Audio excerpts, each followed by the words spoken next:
दोस्तों, आज हम आपको बाबा अमरनाथ जी की पवित्र गुफा की ओर लेकर चलते हैं। सबसे पहले आप जम्मू से पहलगाम पहुंचेंगे, जो उस यात्रा का पहला पड़ाव है। फिर 16 किलोमीटर की चढ़ाई करने के बाद आप चंदनवाड़ी पहुंचेंगे, जो उस यात्रा का दूसरा पड़ाव है। फिर 13 किलोमीटर की चढ़ाई के बाद आप यात्रा के तीसरे पड़ाव शेषनाग पहुंचेंगे। चंदनवाड़ी और शेषनाग के बीच आपको कुछ मेजर स्टॉप्स मिलेंगे, जैसे पिस्सू टॉप जोजीबल और नागा कोटी। शेषनाग के बाद आपको स्टीप हाइट की चढ़ाई करते हुए महागुण पास तक पहुंचना होता है, जो 4500 मीटर की हाइट पर लोकेटेड है। और फिर 8 किलोमीटर नीचे उतरते हुए आप पंचतरणी बेस कैंप पहुंचेंगे, जो इस यात्रा का चौथा पड़ाव है।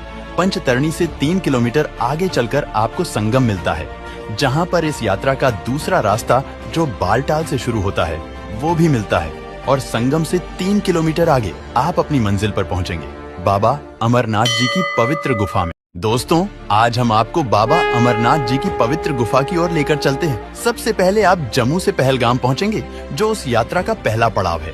फिर 16 किलोमीटर की चढ़ाई करने के बाद आप चंदनवाड़ी पहुंचेंगे, जो उस यात्रा का दूसरा पड़ाव है। फिर 13 किलोमीटर की चढ़ाई के बाद आप यात्रा के तीसरे पड़ाव शेषनाग पहुंचेंगे। चंदनवाड़ी और शेषनाग के बीच आपको कुछ मेजर स्टॉप्स मिलेंगे, जैसे पिस्सू टॉप जोजीबल और नागा कोटी।